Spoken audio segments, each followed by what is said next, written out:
Hello guys! Papakita ko sa inyo kung paano maglagay ng fertilizer. Osmocot. Meron tayong dalawang klase. Ganito para sa variegated cactus or succulents. Ito naman yung Osmocot plain para vitamins nila para mamulaklak.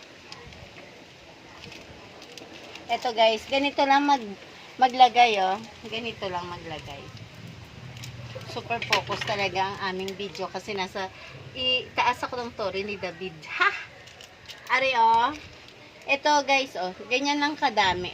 Ganyan lang kadami sa isa ka pot.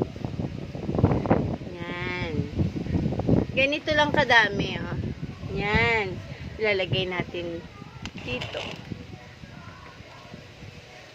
Sa gilid lang guys, dito lang sa gilid. Ganito lang kadami. Dito naman. Yan. Konting-konti lang yan. Ganyan lang oh. Ganyan lang. Ganyan lang. Ganyan lang. Yan. Tingnan nyo guys. Masipag siyang bumulaklak, kasi nilalagyan ko siyang vitamins. Osmocot lang, ganito. Yan. Makakabili naman kayo ng ganito. Ang ganito kadami, 10 piso lang. Itong isang pack na ganito. Tapos lalagyan nyo na yan, no? Malalagyan nyo na yan lahat. O yan. Hanggang dyan. Para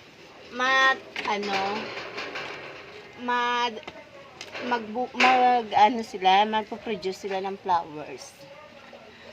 Ang sakit pa ako. Sige, ganyan na guys ha. Gawin niyo yan para para mamulaklak ang mga cactus niyo. Ganyan oh. Yan. Yan. Yan. Yan.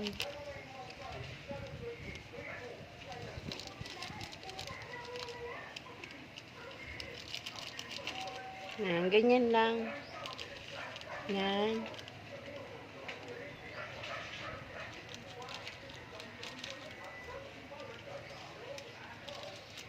Yan.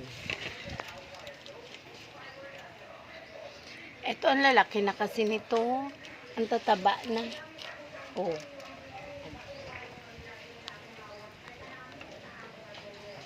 Yan. O, diba guys?